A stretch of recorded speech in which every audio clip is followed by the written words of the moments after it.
Okay, so for today's podcast, we're going to be talking about Avatar the Last Airbender and how that connects to different immigration perspectives.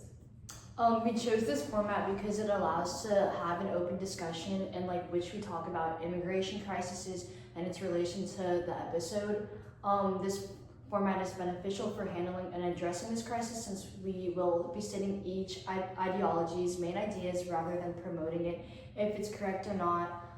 Immigration has no single solution and there are many conflicting opinions. This allows us to highlight these contrasting views and values, therefore leading to no winning solution since we are pointing out similarities and differences. Furthermore, a podcast format allows us to combine multiple different elements into one video. We will be able to discuss a variety of different topics ranging from different constituencies, perspectives, real-world examples, and more. By talking about many different topics, it emphasizing truly how complex the immigration crisis is and how there are multiple voices as well as viewpoints. Okay, so for our plan and goal, we plan to utilize the episode as inspiration for our project, and in this episode we noticed the numerous constituencies that reflect different immigration perspectives we see today in society. So because of this, in our podcast we want to highlight and focus on the different immigration ideologies in the real world that were shown in the episode. And today we hope to present the different immigration perspectives in a manner where we do not propose a single solution, but rather discuss its ideas and values. We intend to build off we want to build off each perspective, and we will expand on different sources, real-world implications, and examples.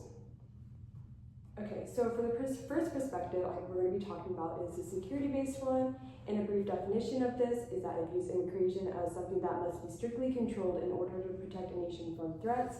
Some examples of this include protect against the movement of illicit drugs, contraband, and potential crimes, threats. And it treats immigration through a law enforcement lens, which includes increasing in screening and stuff at borders.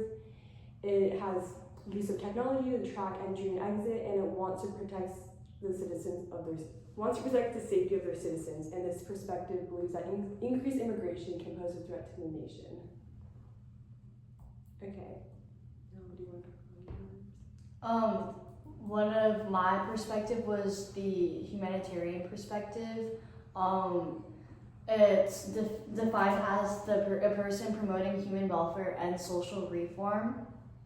Its main goals is to kind of alleviate suffering and maintain human dignity, rights, and by saving lives and maintaining dignity. Its ideology basically is the belief centered on the value of human life, treating people with compassion. So kind of some organizations that kind of work on that are the United Nations Higher Commission for Refugees and the United Nations International Children's Emergency Funds. For example, that one you can see the United Nations International Children's Emergency Fund kind of funding and helping out with the kind of genocide going on in Gaza right now. Also, there's a lot of NGOs, non-government organizations that kind of provide humanitarian aid, and then governments also do help provide government aids, and yeah. I went on to go over globalization, which is the flow and spread of ideas across borders and cultures. It can lead to an increase in interdependence of nations, which can lead to trade, capital flow, and the spread of ideas, along with economic integration, technological advancement, cultural exchange, and some political and social influences. I did the environmental perspective, and basically it just looks at how immigration affects the environment in both the places people leave and the place they immigrate to. So an example of this is it kind of examines the environmental factors that driven migration, kind of flooding, drought, or pollution that cause people to leave their home.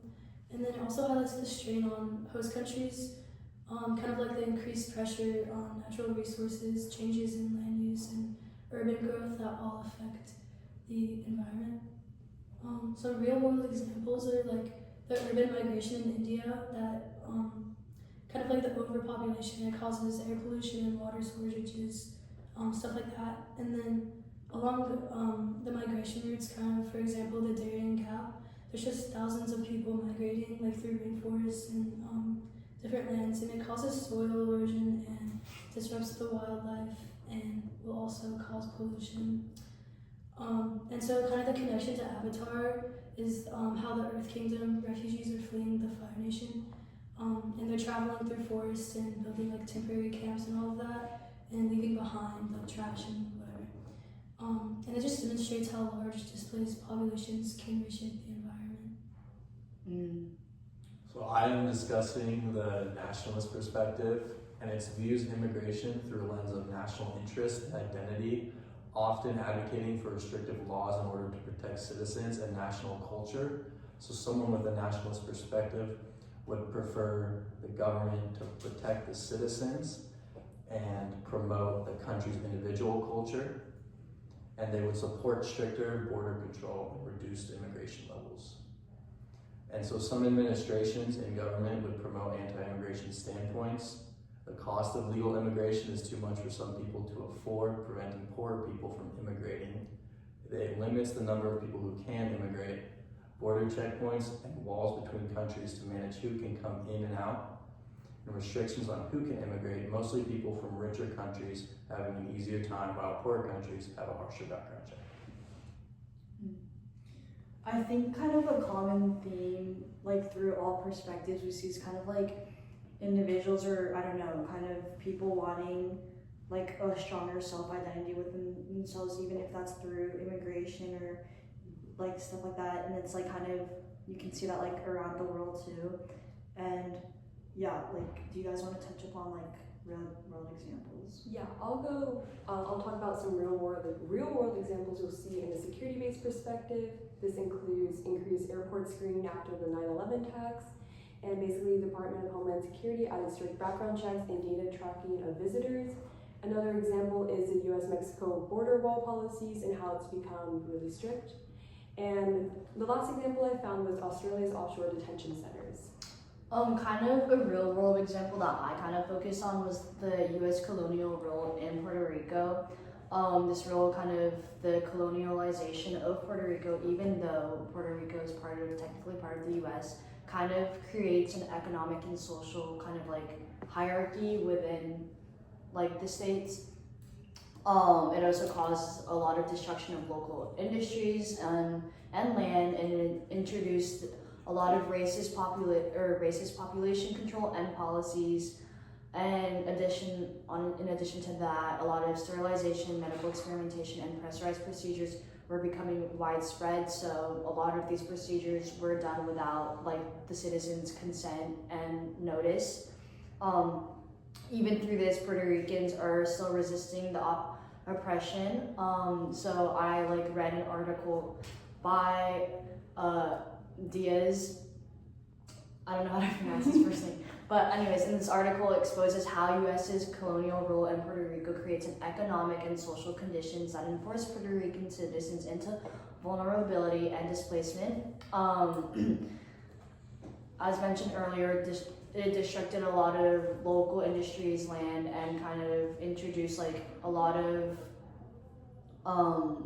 kind of rules and laws that kind of added on to the racism and oppression going on into Puerto Rico. During this time, Puerto Rico also resisted this oppression, showing how colonial rule treats certain groups less than and unworthy of rights. And then, yeah, so I think kind of what we see here is like a bigger, stronger government going into kind of, I don't know, taking advantage of its power, continuing to oppress like smaller countries, and then also kind of taking advantage of that and only using the smaller country to when it's only like kind of takes advantage or like that. I noticed that also kind of like reflects like a nationalist perspective, Yeah. like by like the forced sterilization, because they want to like preserve like their national identity. I know, yeah, for sure. And kind of not really written in the article, but when Hurricane Maria did happen, the U.S. kind of did not really help aid or give much funding to Puerto Rico, which ties back to the humanitarian aspect or ideology, which is kind of like, even though Puerto Rico is a colony of the U.S., the rights haven't been met, and there hasn't been much aid to kind of build back Puerto Rico up. And the former president, or I guess now President Trump, was also president when Hurricane Maria happened, didn't really show empathy or care for the Puerto Rican citizens, and rather he like kind of mocked them by like throwing paper towels at them, which kind of shows how humanitarian how like far humanitarian aid is needed, and like the effects of when it's kind of not met. Yeah.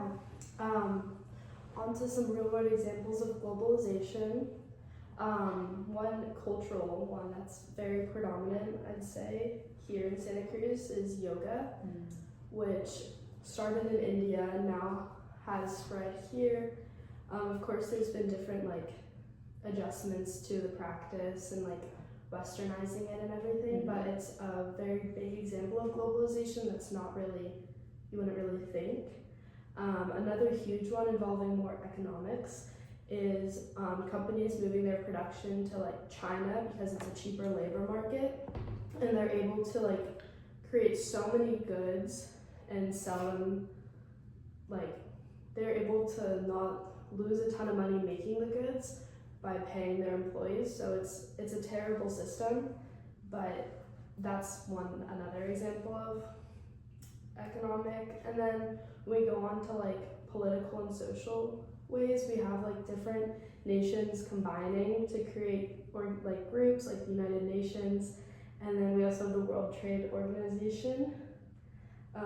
Therefore, it's just globalization is just the cultures and systems just coming together and creating little connections between each other.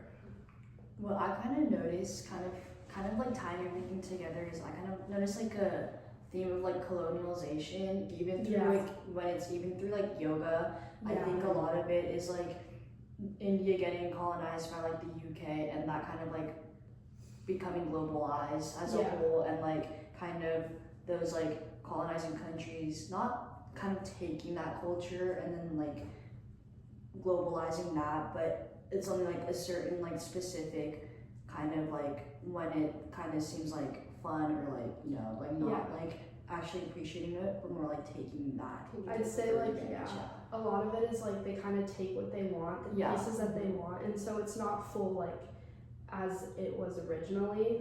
It's not, they're not using like the original practice or the original part, they're just taking what they want from it. So it can kind of like, I guess, it kind of reflects capitalism in a way, just like this desire for economic profit, even if it like involves like taking from others.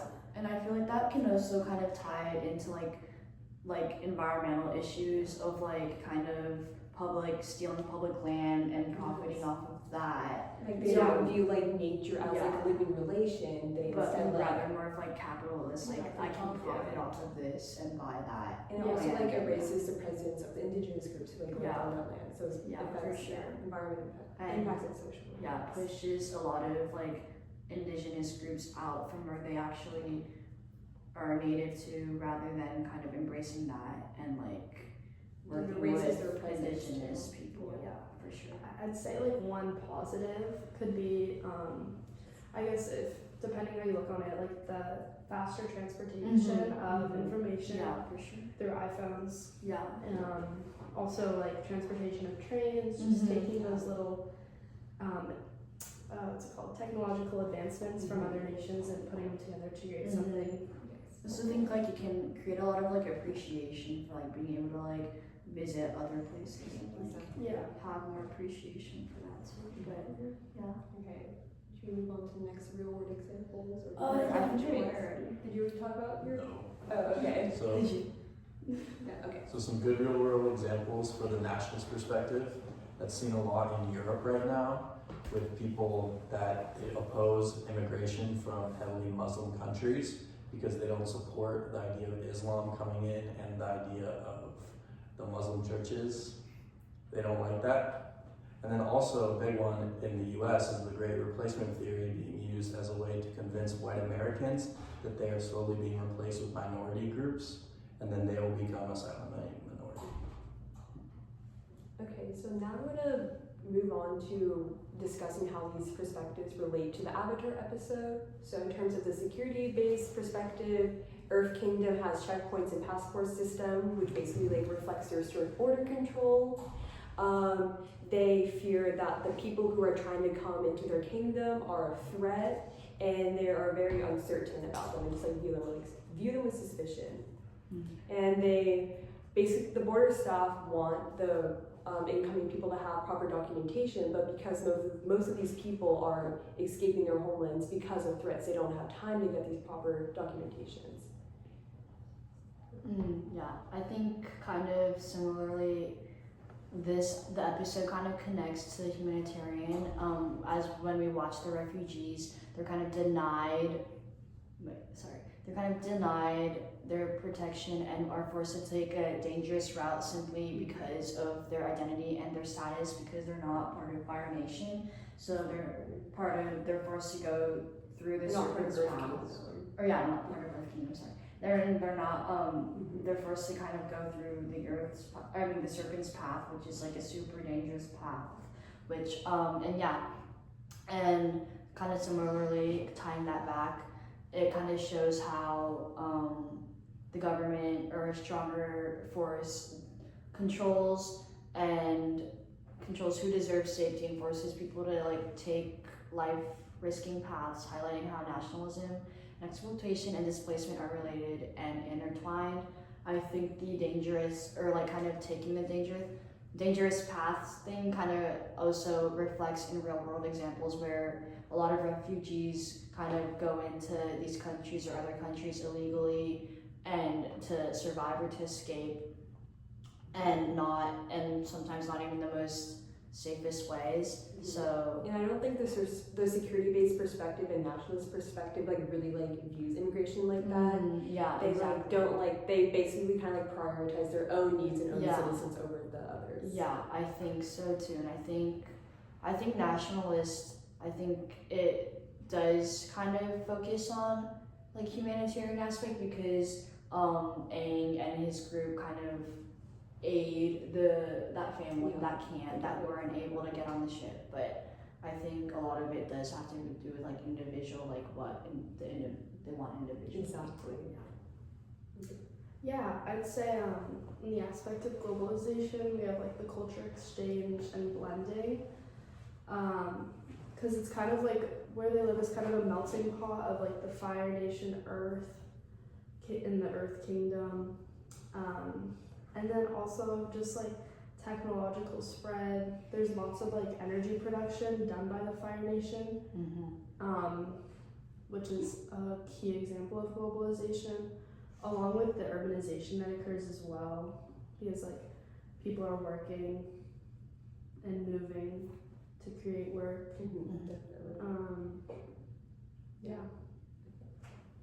Did you already touch base about the real or the examples in Avatar? Yeah. Okay. First, I want to add on to yours about globalization and the conversation you guys had a little earlier about colonization and how the Fire Nation, they're acting as the colonizers in this situation, and they're the ones coming in, they're taking over land, and they're using it for their own like improvement for their own resources. So the Fire Nation also has their own nationalist perspective, but instead of staying in, they're going out to conquer and take over. But then for the Earth Kingdom, you can see it in the way they are prioritizing citizens with documentation, as we see with the family that gets denied after they lose their passports. And then also Toph being able to use her family status to get through the gates because she has money and the proper documentation. Yeah. Okay. Should we move on to like comparing and contrasting these perspectives? I think kind of what I'm noticing is that like the nationalist and the security based kind of Very related. Perspective are very related, and I think they also mainly focus on like inwardly like protecting their nation from kind of outside sources. Also, I think they care a lot about kind of what your status and if you belong to a certain nation or country or not. And yeah, I think it's a lot of like inwardly and trying to protect from the outside. Yeah, I think they just like view every like outsider as like a threat, and they just want to prioritize. Kind of, yeah. And I kind of get that with like the humanitarian, where it's like the government is trying to protect its people, giving aid to its people, but not outside to its people. If that makes sense. Yeah, so I think the concept of globalization really goes hand in hand with everything. Honestly, it connects to the four other ones. Because with globalization, that's also going to increase people supporting their own countries more. So then they're going to promote the nationalist and security-based perspectives too. And then your guys' perspectives, those will also, because without globalization, those wouldn't have like come out and spread. I think, Yeah, it's like the building block, kind of like it's interconnected to everything, and then all of ours are like different branches off of the affected, like you said.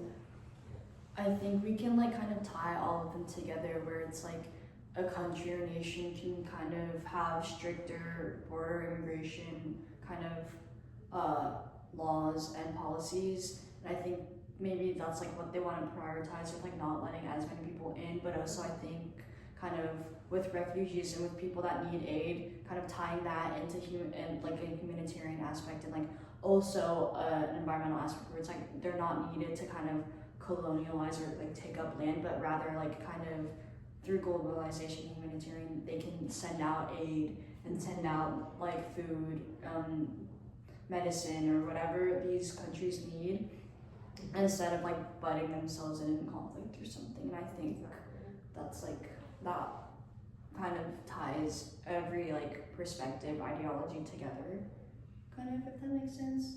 If you guys want to add to that. Yeah, I mean, I think just kind of off of what Maria said, kind of like with like people migrating, all like it doesn't like the effects on the environment don't like really directly relate to like humanitarian stuff.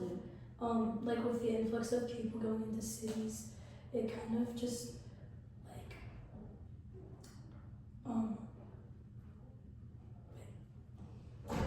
Like more people. it's like it's in like cities. there's like a lot, not like there's a massive humanitarian need, and like that's kind of just where that comes in, I think. For sure. Especially everything going on right now with like the genocides going on, like Gaza, kind of going around in Sudan, Congo. I think through globalization too, through like social media and like phones, I think we're also better connected to that, and I think we can be more aware of that, and that kind of gets us to kind of, I don't know, have a more humanitarian ideology perspective, where it's like we're wanting to help, and then through that, I think through like nationalist or security base, I think while kind of protecting or being safe in your country, or like having that security, but also kind of looking out and realizing that there is so much outside of your country that you could probably help with too. Yeah, and I agree. Social media definitely has been like a good way for people to become like informed of these issues and like. Yeah, for sure. Okay, it's another comparison. Well, I feel like for the environmental perspective, it highlights the strain on host countries, and I think it's kind of like, in a way, like nervous that like increased immigration will like lead to, like it will like affect their own land. So I think this kind of like relates to the security-based perspective, because it wants just to protect their country. So I think by like it also wants to protect its like environment and stuff, and like feels that too. I think they're like a fear of like overpopulation and stuff. They kind of like Well, yeah, because we see with more people in like a more densely populated area, the like effects on the environment is more drastic than a more rural area. exactly. And I think what we can see is like a lot of immigrants and migrants are going into more densely populated urban areas, and so, and as those areas grow bigger and larger, you kind of have to push people out and make the city bigger and larger, or like the area bigger and larger, so that kind of affects the environment, where you have to kind of clear out whatever is around. Yeah, because when people move into areas, Yeah. there's a higher demand of resources, Yeah. and so it can lead to an increase in housing prices Mhm. because there's more housing Yeah. that is wanted, which Yeah. can lead to more people on the streets, and people also could think that it would lead to a lack of resources, meaning food and such. But I don't I think it's not necessarily that. It's just it becomes unattainable because the prices. Mm-hmm. And I guess in terms of environment and these increasing in industries and stuff, it pushes poor communities onto marginalized land, which Yeah.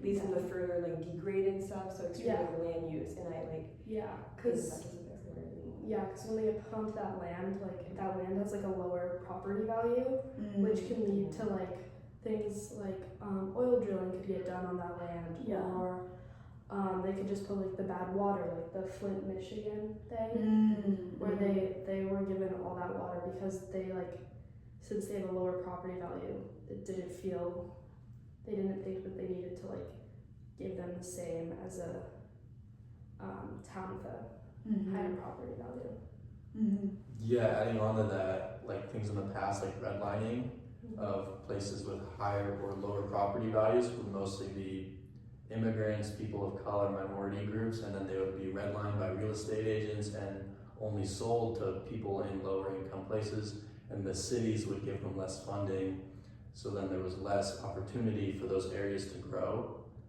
economically and socially. Yeah. Good takes.